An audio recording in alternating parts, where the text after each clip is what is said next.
नमस्कार बच्चों, स्वागत है हमारे YouTube channel Vipin Verma psychology में। बच्चों, हम लोग डिस्कस कर रहे हैं नेशनल कैरिकुलम फ्रेमवर्क 2005, उसका चैप्टर नंबर 3 और चैप्टर नंबर 3 के एंड में है आज जो टॉपिक है वो असेसमेंट एंड इवैल्यूएशन का आखिरी वीडियो है। इसमें हम कई सारे छोटे छोटे टॉपिक जोड़ेंगे क्योंकि ये टॉपिक महत्वपूर्ण है, लेकिन इसकी सारी चीजें नहीं, कुछ महत्वपूर्ण चीजें हम आपको इसमें कवर करेंगे।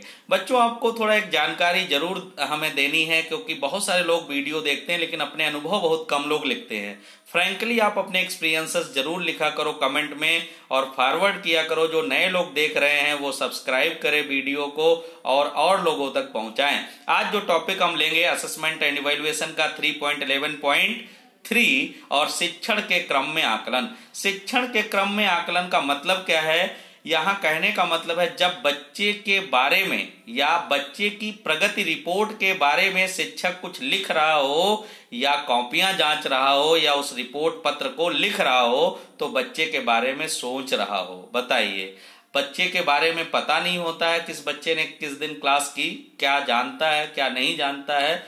लेकिन यहाँ कह रहे हैं नेशनल कैरिकुलम फ्रेमवर्क कह रहा है कि शिक्षण के क्रम में आकलन में जब रिपोर्ट बनाई जा रही हो बच्चे के बारे में, जो टीचर बना रहे हो तो बच्चे के बारे में सोच रहे हो। यहाँ कहने का मतलब है रोज का रोज बच्चे का असेसमेंट होना चाहिए ताकि कोई ऐसी गतिविधि चाहे वो अच्छी हो या खराब हो असेसमेंट से छूट ना जाए और बच्चे सही प्रतिपुष्टि पाने में वंचित हो जाएं। चाहे वो बच्चे हों, चाहे टीचर हों, चाहे एजुकेशन सिस्टम हो, सबको जब प्रॉपर फीडबैक मिलेगा तभी शिक्षण सीखने सिखाने की जो प्रक्रियाएं हैं वो व्यवस्थित होंगी, ज्यादा सहयोगी होंगी, ज्यादा मीनिंगफुल हो जाएंगी। तो यहाँ बात आती है कि एक एग्जाम्पल यहाँ दिया गया। किरण नाम का कोई स्टूडेंट है, हम पढ़ेंगे।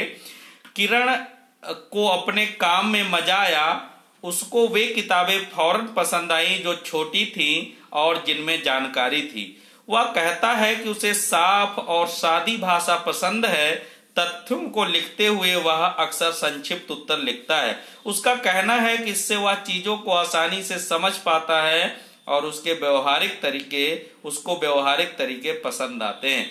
कहने का मतलब है जब रोज का रोज असेसमेंट होगा तभी तो आप जान पाएंगे किस वाली क्लास में बच्चे ज्यादा इंटरेस्टिंग फील कर रहे हैं, कौन से वाले कंटेंट में ज्यादा पार्टिसिपेशन ले रहे हैं, कौन से वाले कंटेंट में ज्यादा प्रश्न पूछ रहे हैं, कौन से वाली क्लास में सबसे ज्यादा उनको उलझाऊ लगी या बोरिंग लगी क्लास, या बोर्डम फील हुआ या अधिगम का पठार हुआ। तो सीखने या शिक्षण के क्रम में आकलन की प्रक्रिया का मतलब है बच्चे का प्रतिदिन रोज सतत मूल्यांकन और आकलन होना चाहिए। सतत आकलन और मूल्यांकन का यह अर्थ बिल्कुल नहीं है कि बच्चे की लगातार परीक्षाएं रोज कराई जाएं। बिना परीक्षा के भी बहुत सारा जानकारी बच्चे के बारे में जुटाई जा सकती है जो उसको सही दिशा निर्देश देने के लिए जरूरी है। इसलिए यहाँ बात आती है शिक्षण के क्रम में आकलन।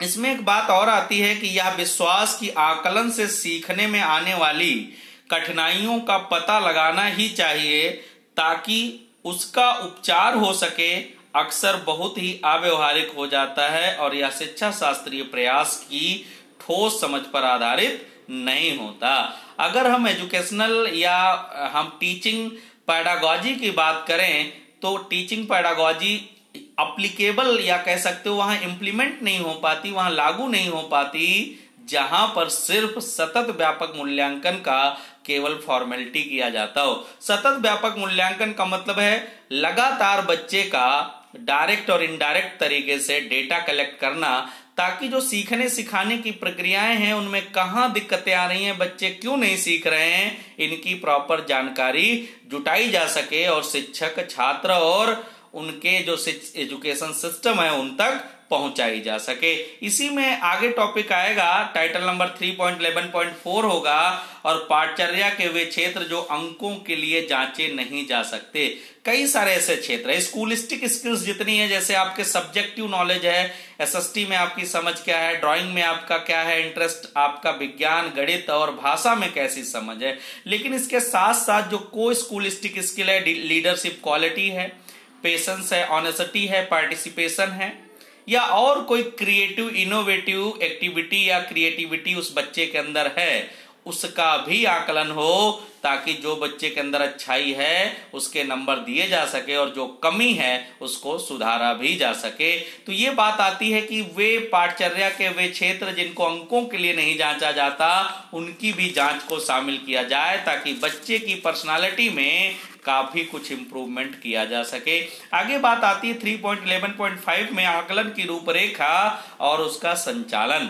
तो इसका संचालन ये बड़ा मुश्किल है, क्योंकि सिर्फ बच्चों का ही इसमें मिस्टेक नहीं है, एजुकेशन सिस्टम का भी मिस्टेक नहीं है। कहीं ना कहीं कुछ टीचर भी हमारे पास ऐसे हैं जो स्किल्ड नहीं हैं, जिसके कारण कुछ दिक्कतें आती हैं और प्रॉपर वे में असेसमेंट एंड इवैल्यूएशन की जो रूपरेखा है, जो प्रस्तावना है, वो लागू नहीं हो पाती।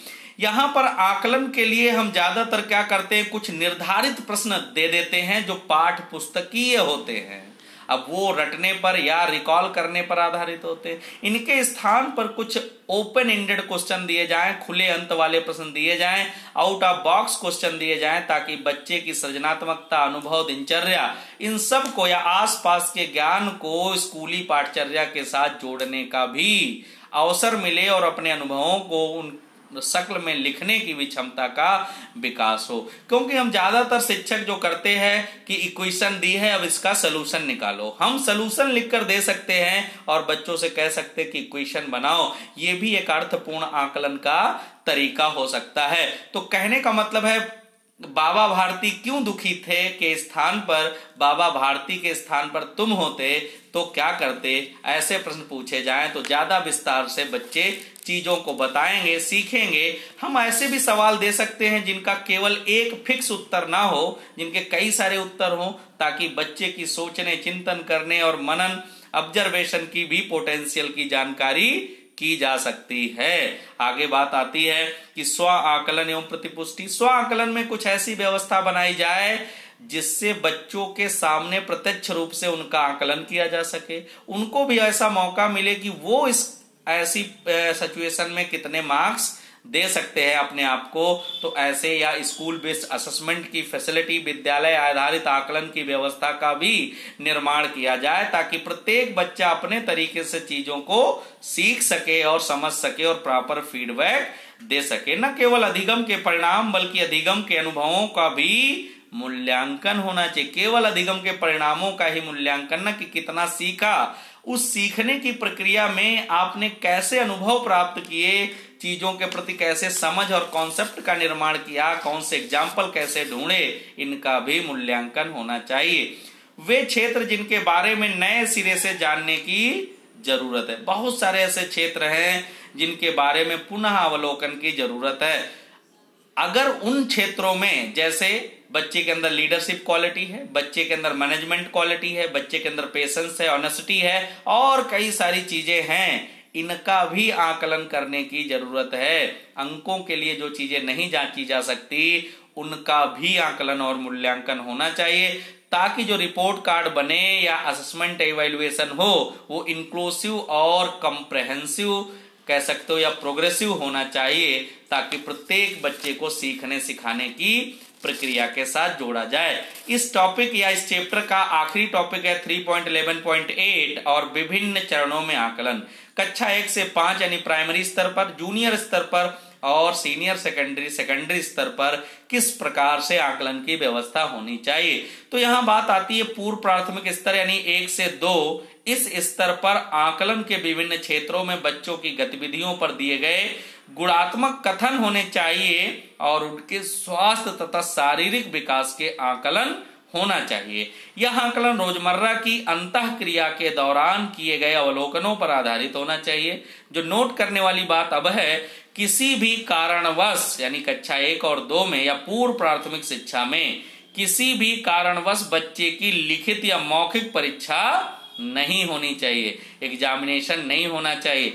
प्राथमिक चरण की कक्षा 3 से 8 तक यहाँ कई तरीकों का इस्तेमाल किया जा सकता है, जिसमें मौखिक, लिखित परीक्षा तथा अवलोकनों को शामिल किया जाना चाहिए, लेकिन शैक्षणिक गतिविधियों के साथ आकलन और मूल्यांकन होना चाहिए। यहाँ परीक्षा या आकलन को डरावनी धमकी की तरह नहीं दिया जाना चाहिए। ऐसे ही माध्यमिक और उच्च माध्यमिक स्तर पर भी आकलन और मूल्यांकन के कई सारे तरीके हैं जिनको अपना करके हम सार्थक फीडबैक बच्चों को, शिक्षकों को और एजुकेशन सिस्टम को दे सकते हैं, ताकि प्रत्येक बच्चे को सही गाइडेंस एंड काउंसलिंग दी जा सके और उनको सीखने सिखाने की प्रक्रियाओं के साथ जोड़ा जा सके, ताकि उनके अंदर जो नेचुरल पोटेंशियल है उसको इम्प्रूव करके उनको विभिन्न क्षेत्रों में जिधर वो जाना चाहते हैं उन्हें प्रमोट किया जा सके। तो बच्चों, ये आज चैप्टर नंबर 3 का last topic assessment and evaluation के मैंने कई वीडियो बनाए हैं विस्तार में, आप देख सकते हैं हमारे वीडियो और उनसे अपने सारे कंफ्यूजन दूर कर सकते हैं। अब इनके हम कुछ क्वेश्चन लेंगे, वो अगले वीडियो में देंगे और अगला चैप्टर आएगा चैप्टर नंबर 2, उसकी हम शुरुआत करेंगे। तो चैप्टर नंबर 4, चैप्टर नंबर 3 और अब आएगा चैप्टर नंबर 2, उन पर चर्चा करेंगे। बहुत बहुत धन्यवाद बच्चों, वीडियो को देखा करो, पूरा अपने अनुभव इसमें हमारे कमेंट के साथ लिखा करो। लाइक सब्सक्राइब आपको करना ही है जो नए लोग हैं। और बच्चों, अगर आपको किसी प्रकार का नोट्स वगैरह चाहिए तो हमारा टेलीग्राम चैनल है विपिन वर्मा साइकोलॉजी, उसको आप सब्सक्राइब कर लेंगे तो वहां से आपको ढेर सारे नोट्स भी मिल सकते हैं। और आप हमें फॉलो कर सकते हैं हमारे पेज पर, विद विपिन 17 पेज है फेसबुक पर, वहां फॉलो कर सकते हैं। यूट्यूब पर हम लगातार कंटेंट दे रहे हैं। आपकी कम्युनिटी वाले पार्ट में हमारे चैनल को ओपन करेंगे तो वहां पर जाएंगे, कम्युनिटी वाले टैब को क्लिक करेंगे तो वहां आपको टेक्स्ट नोट्स मिल जाएंगे जो टेट सीटेट शिक्षक भर्ती परीक्षा और यूजीसी नेट से रिलेटेड है। बहुत बहुत धन्यवाद।